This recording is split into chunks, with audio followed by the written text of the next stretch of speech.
नमस्कार विद्यार्थी मित्रांनो, माझं नाव विकास. स्वागत आहे तुमचं माझ्या YouTube चॅनलवरती. आजच्या व्हिडिओमध्ये आपण बघणार आहोत की मुंबई उच्च न्यायालय यामध्ये सफाईगार या पदासाठी जाहिरात प्रसिद्ध करण्यात आलेली आहे आणि या पदासाठी फक्त 4थी पास असणे गरजेचे आहे. खूप मोठी अशी सुवर्ण संधी निघालेली आहे. जर याआधी बघितलं तुम्ही तर नागपूर खंडपीठामध्ये 7वी पासवर शिपाई भरती निघालेली होती. पण या भरतीसाठी फक्त 4थी पास असणे आवश्यक आहे. म्हणून ज्या कोणी विद्यार्थ्यांचे 4थी पास झालेले असेल त्या विद्यार्थ्यांसाठी खूप मोठी अशी सुवर्ण संधी निघालेली आहे. आता या पदासाठी सिलेक्शन प्रोसेस कसे होणार आणि याचा फॉर्म कशाप्रकारे भरावा याची सविस्तर माहिती मी तुम्हाला आजच्या व्हिडिओमध्ये सांगणार आहे. त्याआधी बघा, तुम्ही जर चॅनलवरती पहिल्यांदा आले असाल तर चॅनलला सबस्क्राईब करायला विसरू नका, जेणेकरून तुम्हाला अशाच नवीन अपडेट आपल्या चॅनलवरती मिळत राहतील. तर चला आपण व्हिडिओला सुरुवात करूया. तर बघा आता की मुंबई उच्च न्यायालय यांच्याकडून जर बघितलं तुम्ही तर सफाईगार या पदासाठी जे आहे नवीन जाहिरात प्रसिद्ध करण्यात आलेली आहे. याची सविस्तर माहिती आपण या जाहिरातीमध्ये बघणार आहोत. आता इथं जर बघितलं तुम्ही तर या पदासाठी अर्जाचा विहित नमुना हा इथं दिलेला आहे. आता हा अर्ज कशाप्रकारे तुम्हाला भरता येणार आहे याची संपूर्ण माहिती मी तुम्हाला सांगणार आहे. म्हणजेच की तुम्हाला अर्ज मी तुम्हाला भरून दाखवणार आहे की कशाप्रकारे हा अर्ज भरला जाणार आहे, जेणेकरून तुम्हाला संपूर्ण माहिती इथं मिळून जाणार. त्याआधी मी तुम्हाला काही महत्त्वाचे असे जे पॉइंट आहे ते मी याबद्दल तुम्हाला सांगतो. आता बघा, यामध्ये घोषणापत्राचं काय महत्त्व आहे, त्यासोबतच जर बघितलं तुम्ही तर चारित्र्याचं प्रमाणपत्र जे कोणाकडून तुम्हाला घेणं पडणार याची संपूर्ण माहिती मी तुम्हाला समोर व्हिडिओमध्ये सांगणारच आहे. त्याआधी जर बघितलं आपण तर महत्त्वाचे जे मुद्दे यांनी दिलेले आहे त्यावर आपण थोडं लक्ष देऊया. तर बघा, इथं दिलेलं आहे की मुख्य न्यायदंडाधिकारी यांचे न्यायालय एस्प्लेनेड मुंबई यांच्या आस्थापनेवरील सफाईगार, मेहतर, स्वीपर 7 उमेदवारांची निवड करण्यात येणार आहे. बघा, टोटल जे आहे 7 तुम्हाला जागा इथे दिसून येत आहे. त्यापैकी जर बघितलं तुम्ही तर 5 उमेदवारांची निवड सूची आणि 2 उमेदवारांची प्रतीक्षा सूची, म्हणजेच की वेटिंग लिस्टमध्ये नाव 2 उमेदवारांचं राहणार आहे आणि 5 उमेदवारांची जी निवड सूची तयार करण्यात येणार आहे. जे उमेदवार 16/3/2025 रोजी पात्रतेचे निकष पूर्ण करतात त्यांच्याकडून विहित नमुन्यात दिनांक 17/3/2025 ते 1/4/2025 पर्यंत ऑफलाईन पद्धतीने नोंदणीकृत डाकीद्वारे आर-पॅड किंवा शीघ्र डाक सेवा पोच पावतीसह स्पीड पोस्टद्वारेच मागवण्यात येत आहेत. बघा, जो अर्ज प्रक्रियेची जे डेट आहे म्हणजेच की 17/3/2025 ते सुरू झालेली आहे आणि याची जी लास्ट डेट आहे त्या 1/4/2025 हे तुम्ही लक्षात घ्या. आणि ही जी आहे तुम्हाला स्पीड पोस्ट किंवा आर-पॅड याद्वारे जर बघितलं तुम्हाला पाठवायचं आहे. त्यानंतर बघा, अर्जाचा नमुना व सविस्तर जाहिरात मुख्य न्यायदंडाधिकारी यांचे न्यायालय एस्प्लेनेड मुंबई यांचे अधिकृत संकेतस्थळ जे की दिलेलं आहे CMM Mumbai.DCourts.gov.in यावर जर बघितलं 16/3/2025 च्या सकाळी 11 वाजल्यापासून उपलब्ध राहील. बघा, हा जो अर्जाचा विहित नमुना आहे तुम्हाला या वेबसाईटवरती इथं दिसून येणार आहे. जर तुम्हाला ते यावरती दिसत नसेल तर मी माझ्या टेलिग्राम चॅनलवरती हा पूर्णचा जे PDF आहे मी तुम्हाला दिलेली आहे, त्यातून तुम्ही जो अर्जाचा विहित नमुना आहे तो डाउनलोड करू शकता. जर का तुम्ही माझ्या टेलिग्रामला जॉइन झालेले नसाल तर जॉइन होऊन जा, जेणेकरून तुम्हाला ही संपूर्ण माहिती जी आहे बघता येणार. आता बघा, तुम्हाला जर अर्ज कोण्या पत्त्यावर म्हणजेच की ॲड्रेसवर तुम्हाला द्यायचा आहे तर इथे तुम्हाला अर्ज सादर करण्यासाठीचा पत्ता म्हणजेच की इथे दिलेला आहे. माननीय प्रबंधक मुख्य न्यायदंडाधिकारी यांचे न्यायालय, महापालिका मार्ग, एस्प्लेनेड मुंबई आणि हा तुम्हाला इथे पिनकोड दिसून येणार आहे. या ॲड्रेसवर जर तुम्हाला जे तुमचा जो अर्ज जी प्रक्रिया आहे ते या ॲड्रेसवर तुम्हाला पाठवायचं आहे, एवढं तुम्ही लक्षात घ्या. आणि अर्ज स्वीकारण्याची अंतिम तारीख तुम्ही लक्षात असू द्या की 1/4/2025 सायंकाळी 5:30 वाजेपर्यंत राहील. मुदतीनंतर प्राप्त झालेल्या तसेच विहित नमुन्यात न केलेल्या अर्जाचा विचार केला जाणार नाही. या तारखेनंतर जर तुम्ही अर्ज केला तर तो ग्राह्य धरला जाणार नाही, एवढं तुम्ही लक्षात घ्या. त्यानंतर जर बघितलं आपण आणखी यामध्ये काय पॉइंट दिलेले आहे तर बघा, इथे पदाचे नाव दिलेलं आहे सफाईगार. त्यानंतर निवड यादी मी तुम्हाला आधीच सांगितलं की 5 जणांची निवड यादी लागणार आहे. त्यानंतर 2 व्यक्तींची जी आहे ते प्रतीक्षा यादी लागणार आहे. आता इथे संपूर्ण पात्रतेचे निकष, शैक्षणिक व इतर आवश्यक अर्हता, कामाचे स्वरूप, परीक्षेचे स्वरूप आणि वेतन श्रेणी याबद्दल माहिती दिलेली आहे. संपूर्ण आपण जाणून घेऊया. त्याआधी मी तुम्हाला काही पॉइंट इथे दिलेले आहे की बघा, जाहिरात अर्ज प्रमाणपत्र मुख्य न्यायदंडाधिकारी न्यायालयाचे संकेतस्थळ इथे दिलेलं आहे. त्या नमुन्यातच अर्ज व सोबतची प्रमाणपत्रे आणि कागदपत्रांच्या प्रती नोटरी मार्फत प्रमाणित करून अर्जासोबत जोडाव्यात. तुम्हाला बघा, नमुन्याचा अर्ज त्यासोबतच जे तुम्हाला प्रमाणपत्र दिलेले आहे की स्वयं घोषणा प्रमाणपत्र, चारित्र्य प्रमाणपत्र ते तुम्हाला जोडावे लागणार आहे. नोटरी मार्फत तुम्हाला अर्जासोबत जे जोडवणं पडणार आहे. कोणत्याही परिस्थितीत हस्तप्रेषणाद्वारे म्हणजेच बाय हँड अर्ज स्वीकारले जाणार नाहीत. आता बघा, तुम्ही जर ऑफिसला तिथं जर अर्ज द्यायला गेले तर स्वीकारला जातील नाही, एवढं तुम्ही लक्षात घ्या. तसेच बंद पाकिटावर सफाईगार पदासाठी अर्ज असे नमूद नसलेल्या अर्जाचा विचार केला जाणार नाही.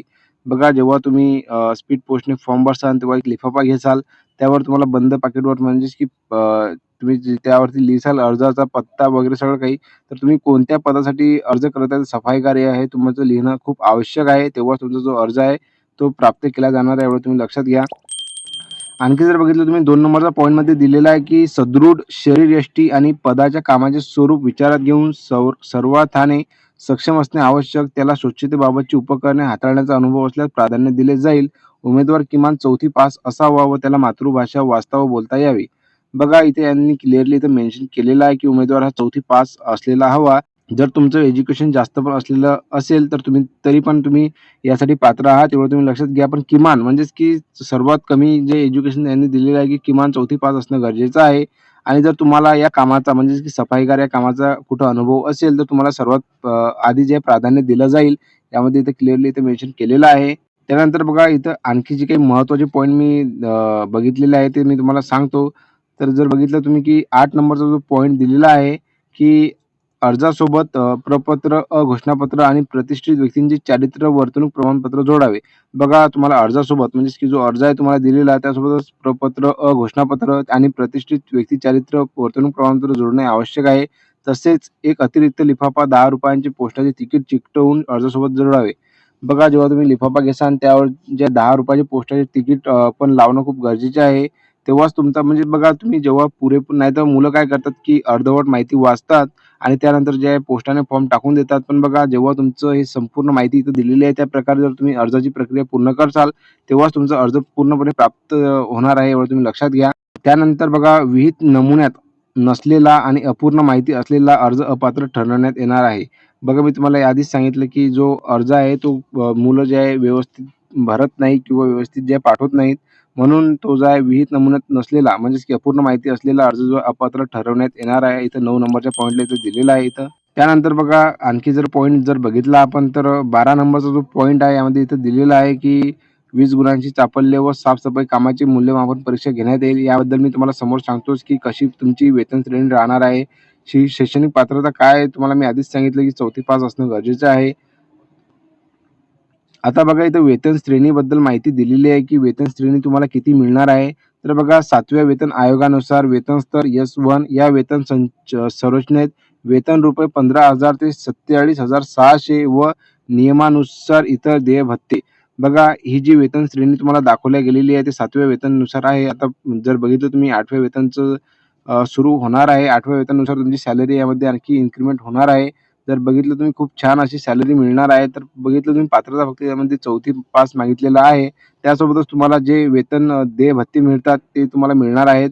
त्यानंतर बघा इथं कामाचे स्वरूप इथं दिलेलं आहे, की निवड झालेल्या उमेदवारांची जेथे नियुक्ती केली जाईल तेथील न्यायालयीन इमारतीची, इमारत परिसराची व सर्व प्रसाधन गृहांची नेहमी स्वच्छता व साफसफाई करणे आणि निगा राखणे. बघा जर या पदाचे नावच तुम्ही बघितलं तर सफाईगार आहे म्हणून तुम्हाला सफाई कामगार म्हणून काम करावे लागेल, एवढं तुम्ही लक्षात घ्या. त्यानंतर जर बघितलं आपण, की परीक्षेचे स्वरूप हा सर्वात महत्त्वाचा मुद्दा राहणार आहे, की परीक्षेचे स्वरूप कशाप्रकारे राहणार आहे, तुमचे सिलेक्शन कशाप्रकारे होणार आहे. तर बघा चापल्य व साफ-सफाईच्या परीक्षा सफाईगार मेहतर या पदासाठी अल्पसूचित नमूद उमेदवारांची 20 गुणांची चापल्य व साफ-सफाई कामाची मूल्यमापन परीक्षा घेण्यात येईल. चापल्य व साफ-सफाई कामाची मूल्यमापन जी परीक्षा तुमची घेण्यात येणार आहे, ते 20 मार्काची असणार आहे. त्यासोबत जर बघितलं तुम्ही खालचा पॉइंट तर चापल्य व साफ परीक्षेमध्ये मिळालेल्या एकूण गुणांच्या आधारे काटेकोरपणे गुणवत्तेच्या आधारे जाहिरातीमध्ये नमूद केलेल्या पदांच्या संख्येच्या 3 पट उमेदवारांना मुलाखतीसाठी बोलावले जाणार. म्हणजेच की बघा एका जागेसाठी तुम्हाला 3 उमेदवारांना बोलावले जाणार आहे. हे तुम्ही लक्षात घ्या. हे गुणोत्तर राखण्यासाठी शेवटच्या उमेदवाराने मिळवलेल्या गुणाइतकेच गुण मिळवणारे एकापेक्षा जास्त उमेदवार असतील तर अशा सर्व उमेदवारांना मुलाखतीसाठी बोलावले जाणार आहे. जर बघा सर्व समान जर विद्यार्थ्यांना जर गुण मिळाले तर त्यांच्यासाठी जर बघितलं तुम्ही तर मुलाखतीसाठी बोलावलं जाणार आहे आणि मुलाखतीमध्ये तुम्हाला तोंडी परीक्षेत तुम्हाला 20 गुणांची तोंडी मुलाखत घेण्यात येणार आहे. यामध्ये ते क्लिअरली सांगितलेलं आहे. आणखी जर बघितलं 3 नंबरचा पॉइंट तर उमेदवारांची निवड ही गुणवत्तेनुसार व माननीय उच्च न्यायालयाच्या मंजुरीस अधीन राहून करण्यात येणार आहे. यामध्ये इथे क्लिअरली सांगितलेलं आहे. आता बघा सफाईगार या पदासाठी जर बघितलं तुम्ही वयोमर्यादा किती असणार आहे यामध्ये दिलेलं आहे, की उमेदवार सर्वसाधारण प्रवर्गाकरिता 18 वर्षापेक्षा कमी वयाचा आणि 38 वर्षापेक्षा जास्त वयाचा नसावा.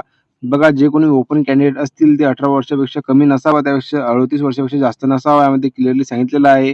आणि जे की अनुसूचित जाती, जमाती, इतर मागासवर्ग किंवा महाराष्ट्र शासनाद्वारे रोजी त्यावेळेपुरत्या निर्दिष्ट केलेल्या विशेष मागास प्रवर्गाकरिता 43 वर्षापर्यंत जास्त वयाचा नसावा.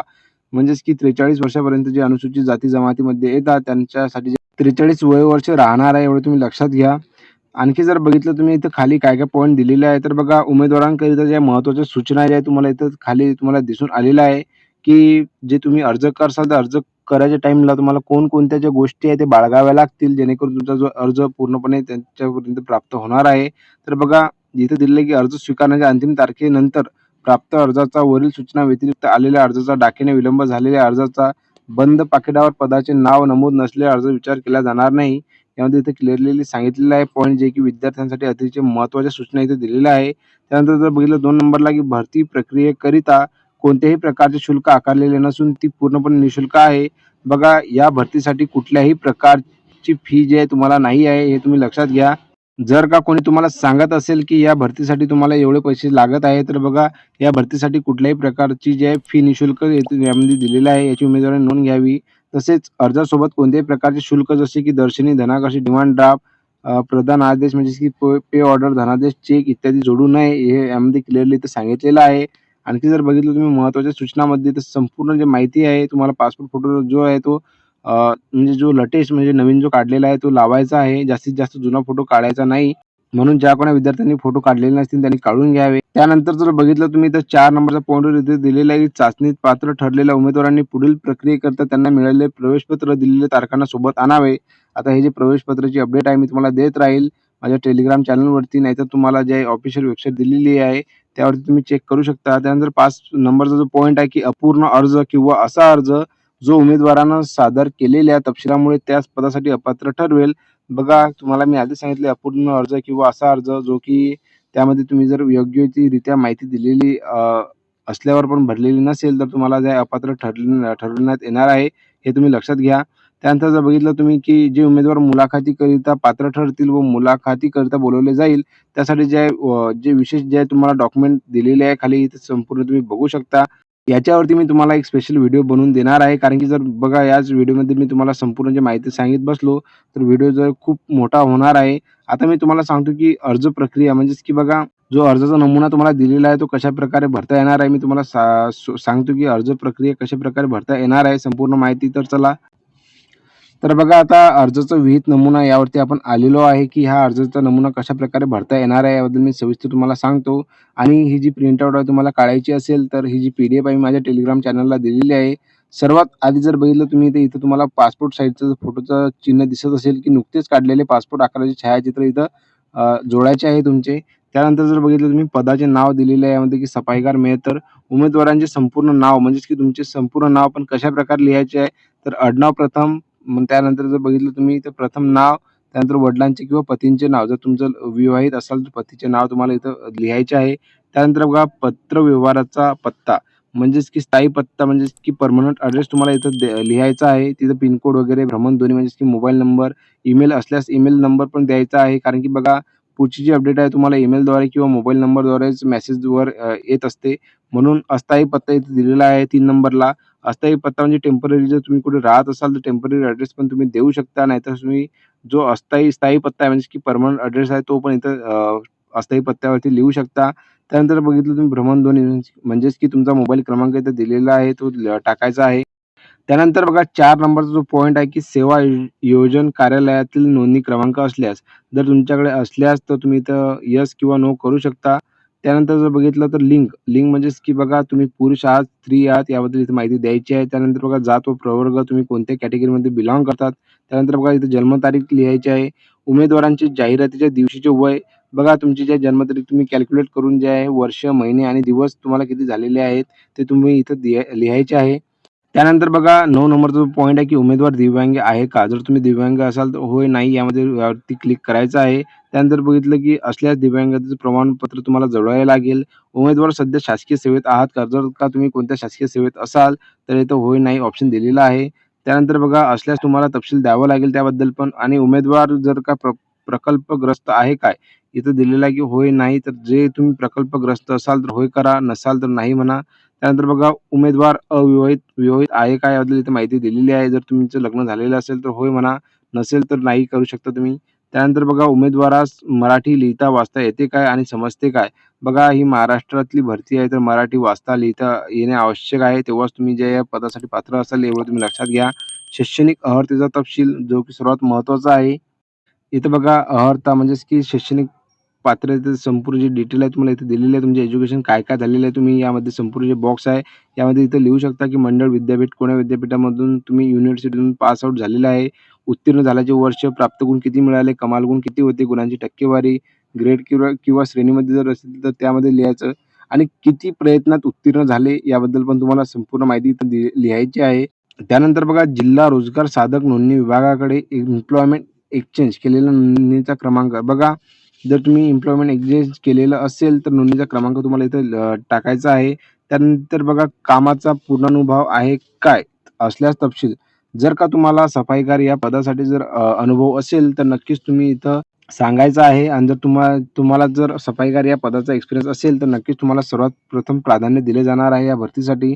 आणखी जर बघितलं तुम्ही न्याय संस्थेत कार्यरत नातेवाईकांचा संपूर्ण तपशील असल्यास, जर तुमचे जर कोणी नातेवाईक जर या न्यायसंस्थेत काम करत असतील तर त्यांचा तपशील तुम्हाला इथे द्यायचा आहे.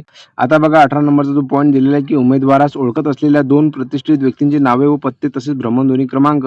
बघा तुम्हाला जे कोणी व्यक्ती म्हणजेच की गावातील जे प्रतिष्ठित व्यक्ती आहे ते ओळखत असतील तर त्यांचे जे आहे पत्ता आणि भ्रमणध्वनी क्रमांक तुम्हाला इथे द्यायचा आहे. आता बघा 19 नंबरचा जो पॉइंट दिलेला आहे, की उमेदवारावर पूर्वी फौजदारी खटला किंवा शिस्तभंगाची कार्यवाही झाली होती काय? शिक्षा झाली होती काय? खटला कार्यवाही प्रलंबित आहे काय? असल्यास तपशील. बघा तुमच्यावर काही गुन्हा आहे काय? तर याबद्दल इथं माहिती द्यायची आहे. होय असेल तर तुम्हाला त्याबद्दल तपशील द्यायचा आहे, नसेल तर नाही करायचं आहे याबद्दल. बघा अशी जी आहे तुम्हाला अर्जाचा विहित नमुन्याबद्दल संपूर्ण जी माहिती आहे ती मी तुम्हाला सांगितलेली आहे. त्या प्रकारे तुम्ही हा जो फॉर्म भरू शकता. आणि बघा तुम्हाला आता याच्याबद्दल खाली जे आहे तुम्हाला घोषणापत्राबद्दल माहिती दिलेली आहे. आता त्याबद्दल मी तुम्हाला सांगतो, की घोषणापत्रामध्ये काय-काय दिलेलं आहे तर. तर बघा इथं प्रपत्र घोषणापत्र दिलेलं आहे, की मी वर नमूद उमेदवार याद्वारे असे घोषित करतो, की मला कोणत्याही गुन्ह्याबाबत अटक किंवा शिक्षा झालेली नाही आणि कोणत्याही गुन्ह्याबाबत माझ्यावर कोणताही फौजदारी दावा, खटला प्रलंबित नाही. मी यापुढे खात्रीपूर्वक विधान देतो. संपूर्ण जी माहिती आहे, की अशी या प्रकारे जर तुमच्यावर काही गुन्हा काही खटला दाखल नसेल, तर तुम्ही यामध्ये क्लिअरली तर सरळ-सरळ मांडू शकता आणि जर काही खटला असेल, तर तुम्ही इथं ते पण सविस्तर इथं लिहू शकता.